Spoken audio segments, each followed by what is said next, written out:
Why do you care? Yeah. What business is it of yours to require that I fulfill your inability to think of gender on a spectrum? And this entrance says girls, and this entrance says boys.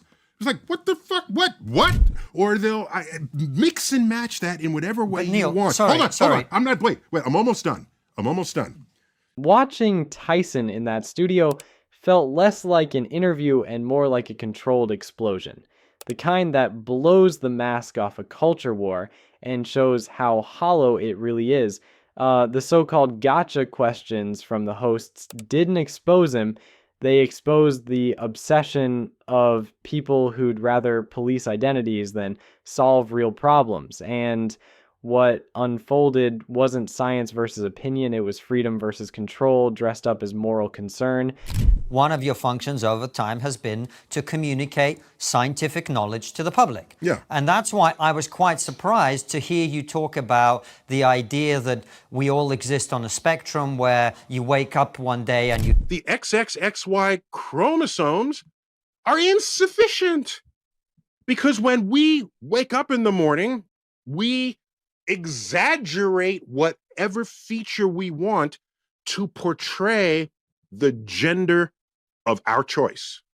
Suppose no matter my chromosomes, today I feel 80% female, 20% male. I'm gonna put on makeup. I'm gonna do that. Tomorrow I might feel 80% male. I'll remove the makeup and I'll wear a muscle shirt.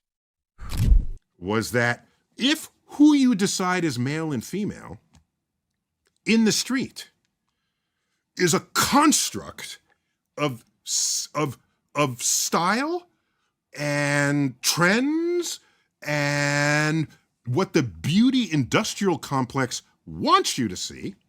The first clash hit like a spark. The host jumped in with the usual chromosome routine like they were about to educate Neil deGrasse Tyson on biology. What Tyson did was flip the whole thing sideways. Like, he didn't argue on their narrow turf. He zoomed out and hit them with the real question. Why do you care? And honestly, that's the line that burned through the noise. Like, because once you ask that, the debate isn't about genes anymore. It's about obsession. Why some people feel entitled to police, like how strangers live their lives.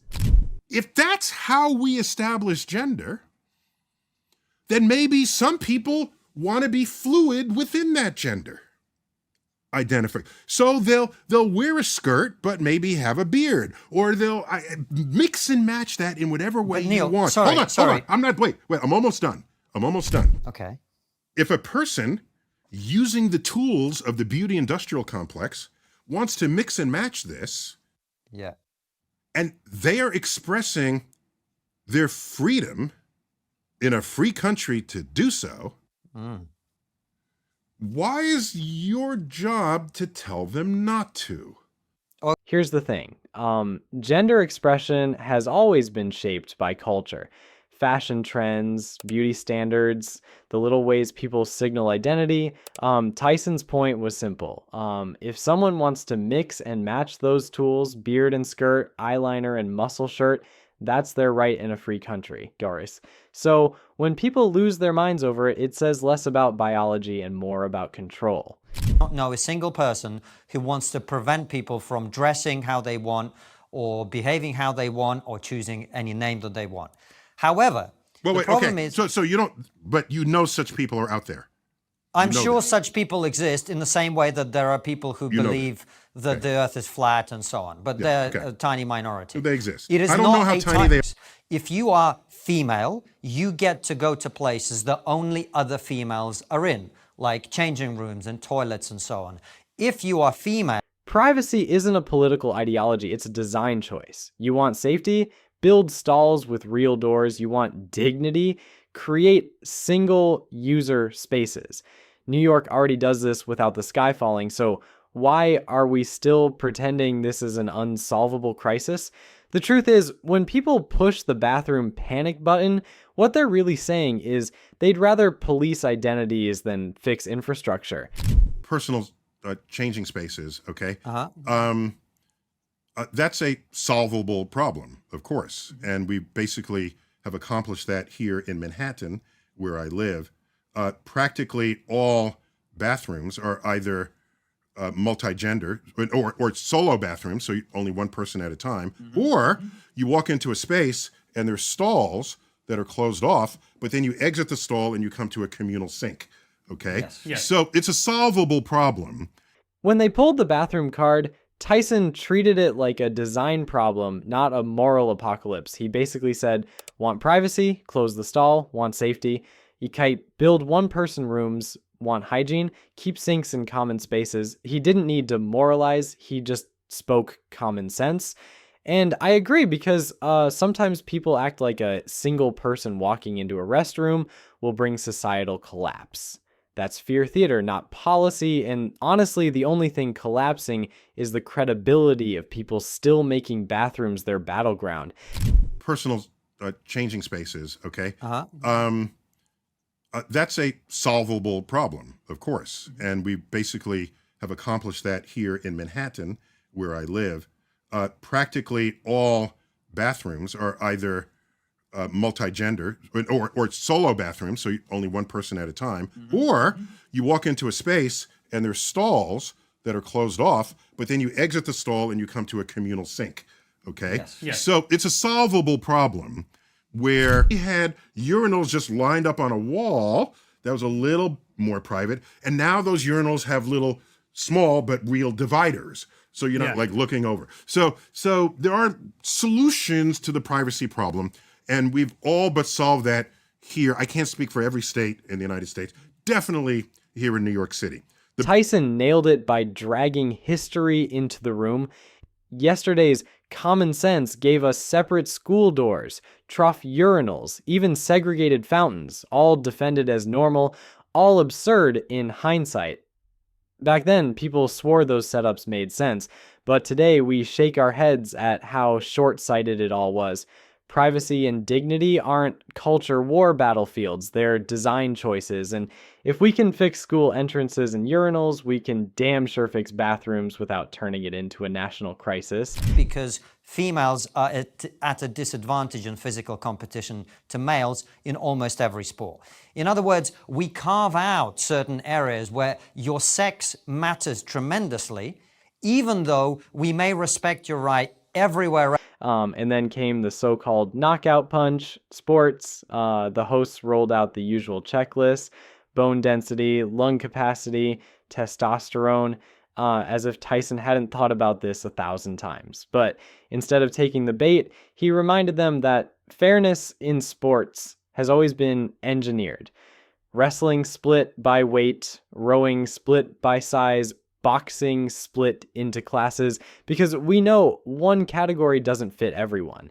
Okay, she was genetically female, but unusually high testosterone levels, and so that weirded everybody out. So I'm wondering whether the future of those sports is you don't contest gender with gender, you contest hormone ratios. 90-pounder. So a wrestling match is not just this one person against the other person, it's 10 matches.